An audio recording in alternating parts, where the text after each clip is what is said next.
So building on that last talk, I'm Jaspal Singh. I'll build on that last talk a little bit. I guess I call myself an incumbent and an insurgent, or as my family says, a pain in the ass, you know? So I'll give you sort of how I got into this field a little bit. I think this topic is really important because, you know, I was part of we built one of the largest tele-ICUs in the country, Carolina's healthcare system, in North and South Carolina. As we expand our healthcare system's footprint, we monitor currently over 300 ICU beds, going to about 500 in a couple of years here over the next few years. So, but along that way we've grown. But I don't think we spent enough time talking about some of the things the last speaker talked about in terms of what are the human aspects that we need to pay attention to as we expand in this space, particularly about life and death critical care. I also live in an area where there's a massive physician shortages. If you look across between here and where I came last night, I flew from Charlotte, North Carolina, and so we crossed the entire Midwest and all those areas of expanse which are in critical shortages of physicians. So trying to figure out how to serve the country is different in the Silicon Valley than it is the majority of the world. And so I'll sort of talk about that a little bit, but that's why I feel passionate about this idea.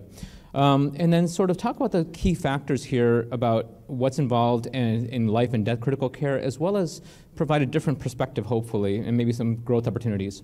I would like to start a case, whether it be any kind of conference. It's a very common case. For those of you who are non-physicians, this will be very straightforward. A 60-year-old woman basically falls, breaks her hips, breaks her left hip, and has a small brain bleed that's non-operable, but pretty straightforward. She gets her hip repaired, and 2 days later, actually, from her hip, develops sudden shortness of breath, gets fast heart rate, and her oxygen levels worsens. Every medical student in their third year and beyond should know this diagnosis inside and out. And so the hospitalist gets called, about 30 minutes later, gets called, finally makes it up from the ER, doing an admission, up to see her. This is a true story, by the way. Evaluates it, talks to the family and some stuff, and then orders a CAT scan and then leaves the room. So what happens in that sort of hour and a half, while the patient's awaiting a CT scan and no treatment started, she has a sudden cardiac arrest.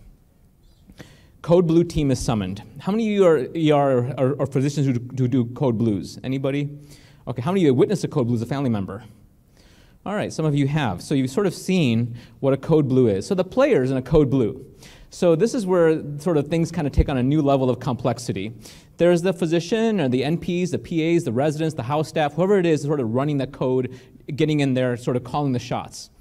They're the nurses who are doing the CPR and doing all the sort of getting IV access, all the usual things that nurses do. Then there's the respiratory people kind of summoned to do the oxygen and airway assessments. And there's the supportive roles, so sort of people kind of on the side kind of trying to help out. And then there's the non-supportive roles, the freaked out new nurse, the freaked out person, the pastoral care person who comes in, starts praying to Jesus while you're kind of trying to do a talk, you know, trying to sort of make some discussions. It's very complicated. And so when you're watching this on the camera, it's awesome, right? It's a train wreck. It's like you're watching this train about to crash and you can't even stop it because this zoo is just happening. So I'm in the EICU camera sort of watching this, and this is when we first built our program. That's what we saw. We saw, you know what, I was cameraed in, I was looking at things and no one cared what I had to say. I could see different pictures, but you know what, the train wreck was gonna happen. And so this patient died, unfortunately, and that's kind of what happens. I mean, Code Blue, a 60-year-old woman, and she passed away. So what does a virtual clinician, what does the telemedicine ICU doc do? So I look at my role as part of being part of a football team. I like football, and so true story, I'm actually a big Oakland Raiders fan, so kind of not too far from there. But I'm sort of the guy in the back, up on the top there calling the plays. That's how I see my role, basically. I can see the field. I can see the coaches, the players, the formations, the various things happen, and I can sort of give my advice and call down to the front end and say, listen, you guys, you're missing something very easy and obvious. This is what happens, this is what this patient needs to have done. The coaches and the players in the field can kind of do what they want, but I look at myself as the air traffic controller, essentially, in this situation, taking all that information, putting it in syntax, and turning out a decision or two that might be helpful to the team. But how do you do critical decisions in the ICU? We sort of say, oh, just put a doc in the box, and that's kind of how we look at it. I think that's the perception that my physician colleagues have, is that I'm just a doc in the box. I'm just kind of there as a support system. But to do life and death stuff, to get really sort of in the weeds, and this is sort of life and death, but also can apply to the ambulatory space as well.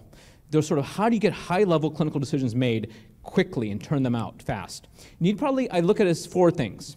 And we're going to go into all of these. One, you need good players.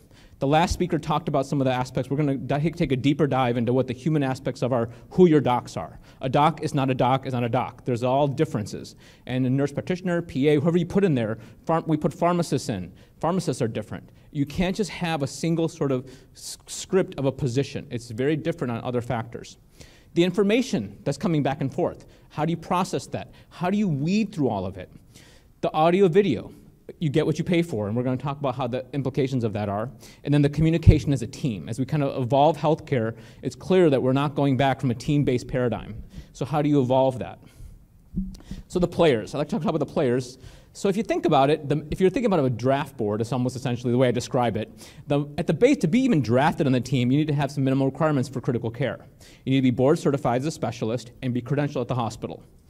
You have some basic clinical care sets. Kind of like the last person who asked the last speaker is, what do you need to be there? But this is just the basics. They're more valuable if you have more skill sets. If you know more sort of technical skill sets, you're more valuable. If you're personable, you can communicate well. You've got to get there. Of course, we oftentimes overlook that if you're willing to work more overnight shifts because we have an overnight shift shortage. So overnight shifts sort of trump a lot of our ideals. But website manner, the idea to actually have true skills to develop trust with a family in a critically ill situation, trust with a team, you need to have skills that go beyond what most physicians are trained to do. The problem is we have a small pool of those people. Those sort of gamers that we need. We compete with other people that are doing it, large-scale healthcare systems. So we're a large healthcare system. Mercy Health Systems in St. Louis is another large healthcare system. Advanced ICU is another company we'll talk about. Remote ICU, who's our competitor also in this, or actually collaborator now with this. We're all competing for the same group of people, and we'll talk about that. The bottom line is there's tremendous variability as to who's behind the camera. And we need to sort of pay attention to that because we have not, as an industry, done a lot of work with that. What's Advanced ICU? So Advanced ICU is an interesting company. And they're based, I believe, in St. Louis now.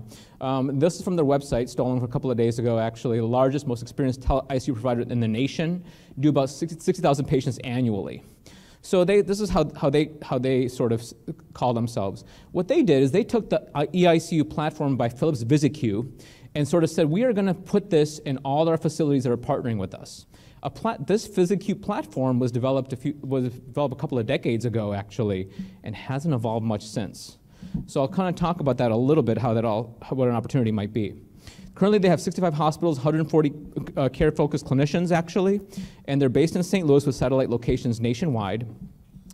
Now, what's competitive advantage is they have a single platform for critical care software. So if you're an Epic system or Cerner system or other healthcare system with its own EMR, homegrown or not, they will overlay their EMR, communicate with their physicians across, and monitor your patients for a fee. They'll hire intensivists that they'll sort of have them staffed and kind of work through a centralized location, and they can leverage large numbers of hospitals. Sounds good. And they're doing pretty well, I understand. So they have an interesting recruitment strategy. How do they get the people to come and do this job? Well, they started offering their physicians sort of leadership positions in the local hospitals. That was an interesting way of sort of recruiting top talent because they were struggling. Because a lot of physicians don't go into medicine wanting to be full-time EICU clinician for a hospital they don't know, hospital they don't understand, the culture they don't feel as part of their fabric. So they started figuring out that they learned probably the hard way, like we did, actually, that you need to step back a little bit and go to that facility and be part of their fabric. So they're trying to figure out how to navigate that, from my understanding. I'm inferring from what I've known from people who've worked there, people who do work there, and what's going on. So I don't actually work for Advanced ICU. This is my own conclusion. On a competing market, there's Remote ICU. It's a company based in Tel Aviv, Israel. Intensivists that were trained in the US. They said, you know what, we want to go back to Tel Aviv, actually, and you know what, US docs, you guys get paid too much. What if we actually make the labor force cheaper and sort of look at a global market, sort of like radiology has done and other sort of disciplines have done, where you basically have the base is international because the cost of labor is lower. Similar to Advanced ICU, they provide intensivist coverage to remote hospitals. They're US-trained physicians, generally speaking, who've gone back home to their own country for personal reasons, for visa issues, and all kinds of other issues. And they target those people and say, can you come work for Remote ICU where you'll make more money than you would in your local market, but we don't have to pay you as much as you would if you were a US physician. So it kind of hits a nice little sweet spot. So it actually works pretty well because some of their hospitals and clinicians are in opposite parts of the world. So if you're doing an overnight shift, a 7 p.m. to 7 a.m. shift, that's a daytime shift in India, for example. And so they kind of figure this out. As long as they get the telecommunications worked out for a certain service fee, they can actually make this happen. So we actually hire some remote ICU docs to help us with our staffing because we can't get enough US trained physicians to help us with this overnight shift especially. So we're trying to think through that a little bit and step back and think, if you were that critically ill that critically ill patient in an ICU somewhere, or your family member was, is this work for you? Are you comfortable having a very sick patient, your mom or your dad or your loved one, in an ICU where someone who doesn't know your hospital is staffed around the world monitoring your patient? Think about it. I'm not saying there's a right or wrong answer. I'm just having you think from a patient perspective, which the last speaker I think said very nicely. We haven't asked those questions. We focus on costs and efficiencies and not so much about what's in the patient's best interest. Now for life and death decisions though, you probably can, but you gotta hire physicians who have a certain amount of grit. They have to have compassion, some humanism, emotional intelligence to process all that information, to spit it back with a reasonable decision, have some accountability, some understanding, some cultural understanding. They have to know your hospital a little bit. Your hospital may be very different than the hospital down the street. They're not all one size fits all. Every hospital is different staffing issues, different surgeons' needs, all kinds of issues. And then they have to figure out, you know what? Some intensivists are really good at understanding mechanical ventilation, for example, or hemodynamics. They may not be so good in post-operative care or neurosurgical care. And so how do you get them the skill sets? And how do you make sure that what they're learning is what your other intensivists know? Are you all learning the same thing? Are you all doing the same thing when those situations come up? Bottom line is we need ballers. People that we need high-level, high-performing physicians, actually, that can work as a team, work at a different level than most regular intensivists. Because what the training programs currently in the country are turning out are not really good EICU physicians.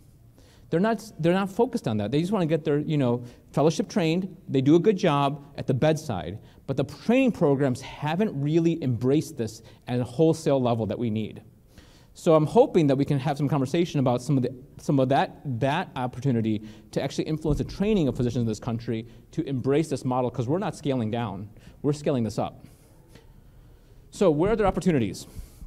Simplify the work and expectations. So I say that because I have this conversation with other hospitals and other healthcare systems, and people say, well, you know what? We don't want a doc from around the world managing our patients. We don't want them to make those really tough decisions. Well, that's fine. We'll simplify the work. But guess what? Your doc's now your on-call person is going to get those phone calls, and if you're comfortable with that, we'll make that happen. However, is that a very palatable solution? Is that an ideal solution? Or is that going backwards? And I would argue that's going backwards in telemedicine. So we discourage that option, but some hospitals and administrators feel very comfortable with that. They don't want, and many docs actually don't want to make that call. And they said, you know what, we don't want our EICU doc or our virtual doc to actually make those really hard calls. You need to call the person at the bedside. We're like, that's fine. You want to do it that way? That's how you'll play. That's not my recommendation, but we sort of say it, and that's how we have to have it, that conversation. I think we haven't done a good job in hiring and selection of telemedicine providers. We were just happy to get someone young who wants to work overnight shifts, who comes from a good training program. We were just happy with that person. Unfortunately, we've suffered because of it. Our program has had some issues. We've had issues in the last speaker. I think I'll build on some of the things we've done is basically peer review process. We have a peer review process that's onerous. It's a pain when there's a conflict between decisions, how they're made, what the outcomes are, and we look through it. We have these very tough conversations, and that takes a lot of our medical director's time. And to your question, what's the medical director do? They spend a lot of time actually hand-holding people that are having issues, having teams that are issues, and kind of working through those aspects.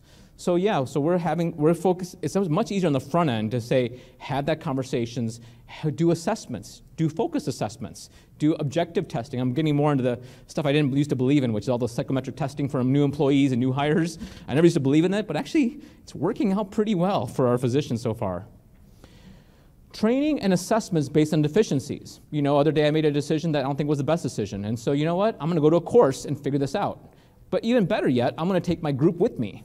We're all going to go to a course, or we're going to do it online together to understand that we all are doing the same decisions presented with a similar scenario. We're all coming up with the same situation. As we expand our ECMO program, or as we expand our LVAD program for heart failure, as we expand these very critical programs, some of us have deficiencies. And we have to learn how to manage them as a team with some congruence rather than a one-size-fits-all.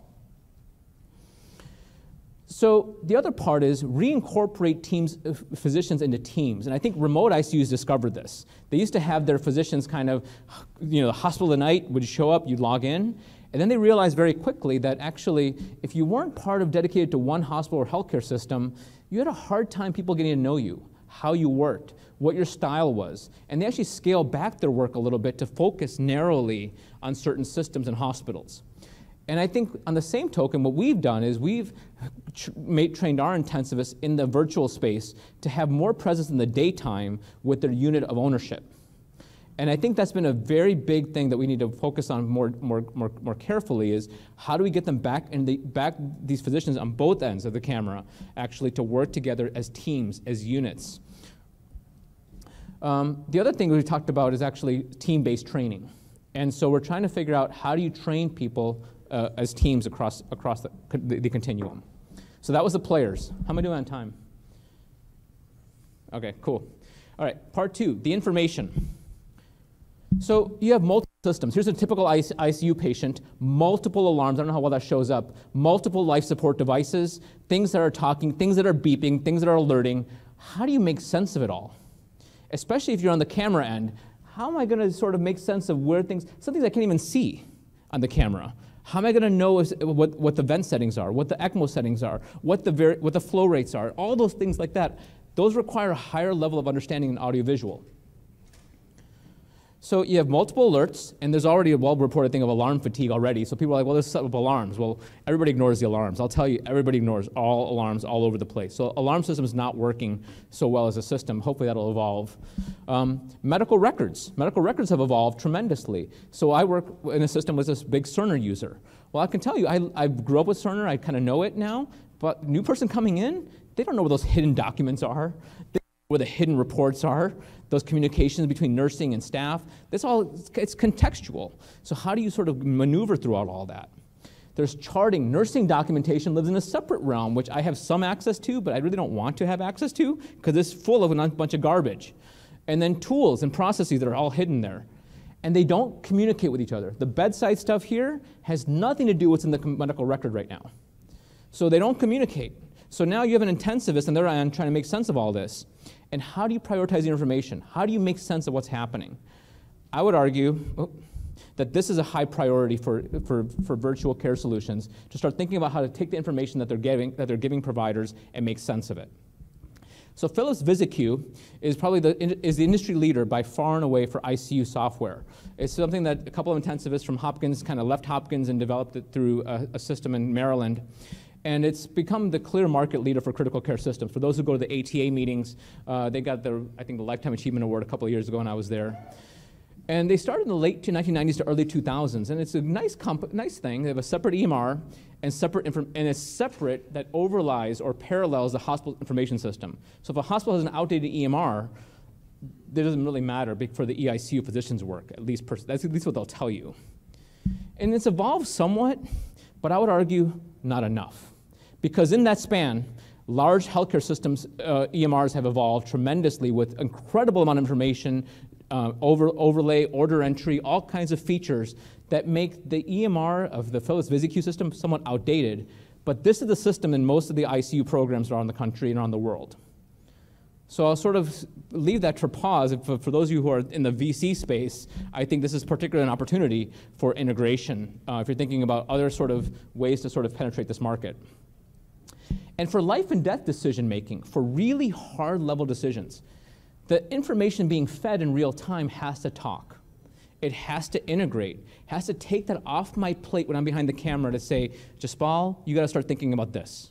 This is where you need you to focus. This alarm was what matters. This setting, oh, by the way, you didn't even notice the ventilator changed in oxygenation in the last 8 hours. There's a trend toward worsening hemodynamics that you missed on the simple alert. I need the systems can do this. So Emory University, Vanderbilt, and a few other systems are looking at how do you take that information, streamline it to feed meaningful information to the clinician at the bedside behind the camera. And now I'm actually better than the person at the bedside because I can see that information pop up directly. So kind of working through that part right now. So protocols are evolving as well. Advanced hardware and software algorithms are improving as well. Some of the ventilators now come in with automated weaning protocols, this sort of closed loop circuitry, which would be nice for the VCC camera, for the virtual critical care team to also be involved with that.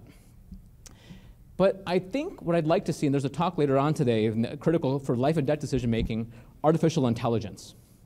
Think back to our patient. I told you this patient's clinical scenario was not rocket science.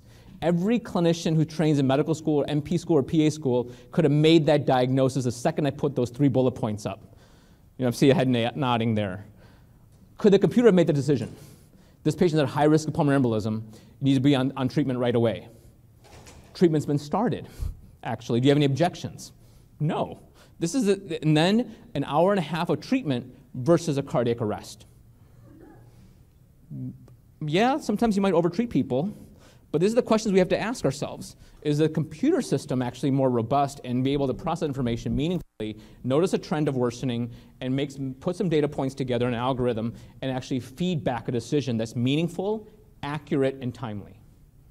And I think that's kind of where we need to move towards for life and death decisions as we evolve the system. Audio, video, I kind of make the point, you get what you pay for.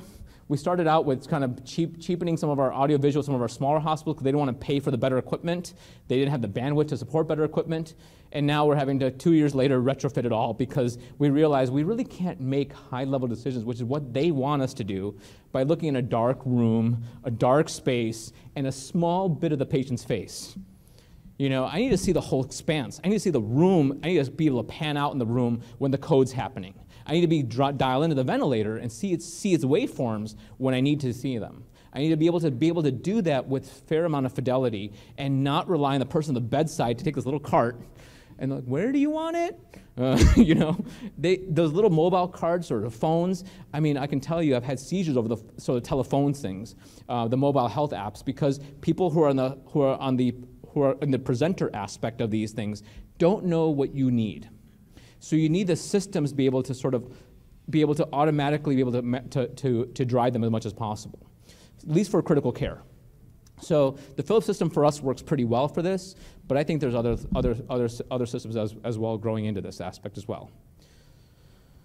So communication in critical illness. There's great teams, like the Chicago Bears and back in the day, and there's some really bad teams, like from any Detroit Lions fans, because there was a really bad team that went 0-16 one year. And this is something that we're learning more about, is because we have a team in the telemedicine ICU, and then we have a bunch of teams at the bedside in any hospital that we have. But they don't co-locate, they don't co-train, they barely know who each other are, actually, and they sometimes don't even trust each other.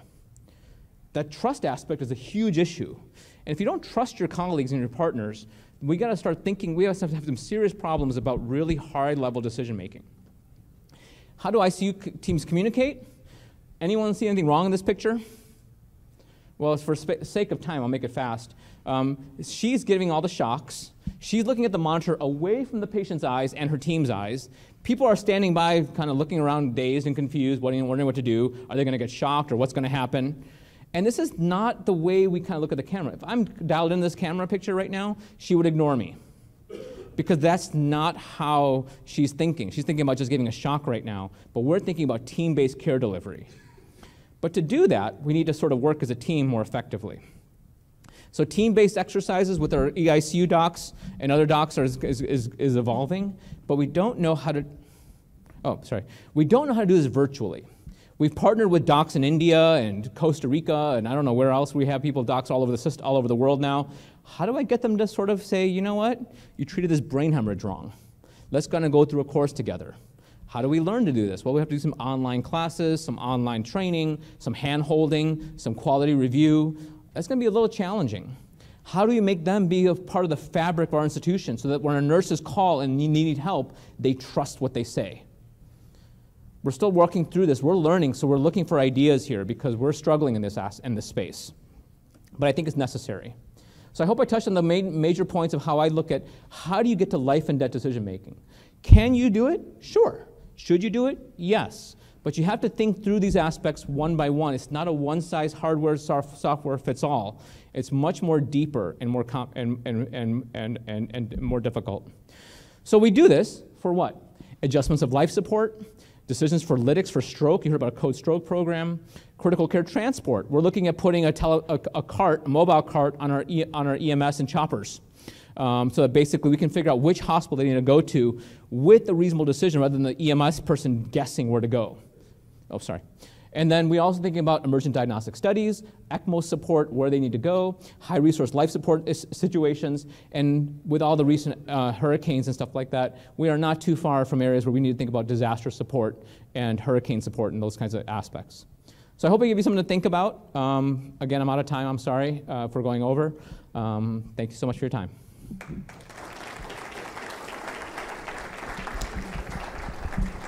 Maybe just ask one quick question that we're. So I'm thinking that the ICU nurse, who's usually a rock star, could be the quarterback that's present, because I think you need that human connection. So have you looked at that? Absolutely. So the nurse, the pharmacist now have been awesome at owning the antibiotic selections, some of the stuff that we don't think about. The nurse can do a lot of that stuff. Unfortunately, the best nurses at the bedside and the best nurses in the virtual care oftentimes conflict from personality and style-wise. And so it becomes a little bit of a sort of a tension at times when that happens. But I think we're getting there, we're evolving, but absolutely, nurses are critical in making things work well. Great. Since we're running a little bit behind time, but definitely talk to Dr. Singh about this.